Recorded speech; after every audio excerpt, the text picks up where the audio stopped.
আমান আরাদা আন যিকরি, এ দুনিয়ার মানুষ, কিসে তোমাকে আমার জিকির থেকে বিমুখ করলো? কিসে তোমাকে আমার জিকির থেকে বিমুখ করলো?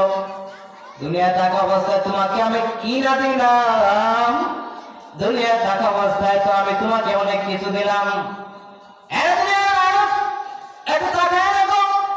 আমি আল্লাহ তোমাকে তো সুন্দর করে বানাইলাম। দুনিয়ার কোন মানুষকে, দুনিয়ার কোন ইনসানকে, দুনিয়ার কোন 18,000 মাখলুকাতের মধ্যে আর কাউকে আমি এত সুন্দর করে বানাই নাই। আমি আল্লাহ এত মায়া করে সুন্দর করে বানাইলাম। আমি আল্লাহ এত সুন্দর করে বানাইলাম, এত সুন্দর করে একটা আকৃতি দান করলাম। বান্দা, তারপরও তুমি আমার জিকির থেকে বিমুখ হয়ে গেলা। ওয়ামান আ'রাদা আন যিকরি ফাইন্না লাহু মাঈশাতান দানকা। আল্লাহ বলে, তোমার কি আমি দিলাম না? তুমি বলো, আমি আল্লাহ তোমাকে কত সুন্দর করে আমি বানাইলাম, কত সুন্দর করে আমি তোমাকে আকৃতি দিয়ে, এত সুন্দর করে একটা বডি দিয়ে, চক্ষু দিয়ে, হাত পা নাক কর্ম সবকিছু দিয়ে আমি আল্লাহ বানাইলাম। কিসে তুমি আমার ইবাদতের শুকরিয়া আদায় করতে ভুলে গেলা? কিসে তুমি আমার জিকির থেকে বিমুখ হয়ে গেলা? ফাইন্না লাহু মাঈশাতান দানকা।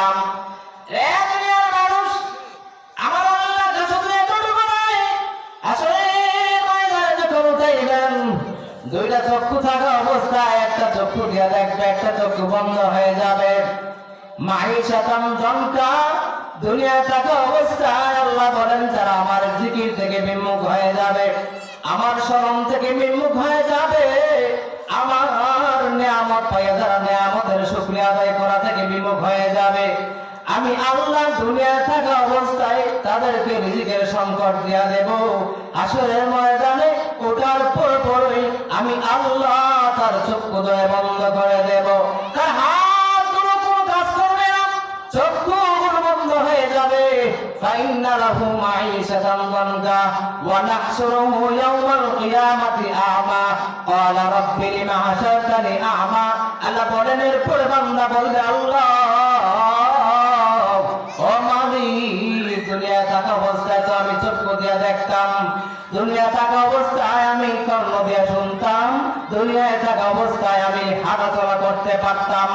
আমার কি হয়ে গেল আজকে? কি হয়ে গেল গো মালিক? আমি যে চক্ষু দিয়ে দেখি না, আমি যে জবান দিয়ে কথা বলতে পারি না। ফাইন্না লাহু মাঈশাতান দানকা। বান্দার এমন অবস্থা হয়ে যাবে, এমন অবস্থা হয়ে যাবে, বান্দা এবার নিরুপায় হয়ে আল্লাহর দিকে হাজারি করতে থাকবে। ফাইন্না লাহু মাঈশাতান দানকা। অসহায় হয়ে যাবে, পাগলের মতো হয়ে যাবে। দুনিয়া থাকা অবস্থায় কি না করলাম, আজকে আমার প্রতিদান বুঝিয়ে দেয়।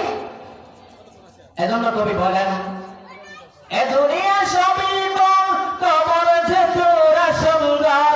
এ দুনিয়ায় সবই বল, কবর যে তোরা সুন্দর। মরণ তোমায় লইবে গেরি, শুধুই করো বাহানা। চিন্তা করে দেখো না, কবরে কি যাইবা না। যেই কবরে আল্লাহ ছাড়া বন্ধু কেহ পাইবা না। চিন্তা করে দেখো না, কবরে কি যাইবা না। চিন্তা করে দেখো না, কবরে কি যাইবা না। আযান কানে শুনিয়া কেমনে থাকো ঘুমায়া।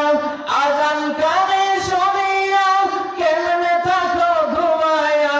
মরণের কথা কি তোমার একটু মনে পড়ে না। মরণের কথা কি তোমার একটু মনে পড়ে না। চিন্তা করে দেখো না, কবরে কি যাইবা না। যেই কবরে আল্লাহ ছাড়া বন্ধু কেহ থাকবে না। চিন্তা করে দেখো না, কবরে কি যাইবা না। অবশেষের ঠিকানা শুধুই মাটির বিছানা। আল্লাহ পাক রব্বুল আলামিন যে কথাগুলো বললাম আপনাকে আমাকে সবাইকে আমল করার তৌফিক দিন বলে আমিন। ওয়া আখিরু দাওয়ানা আলহামদুলিল্লাহি রাব্বিল আলামিন।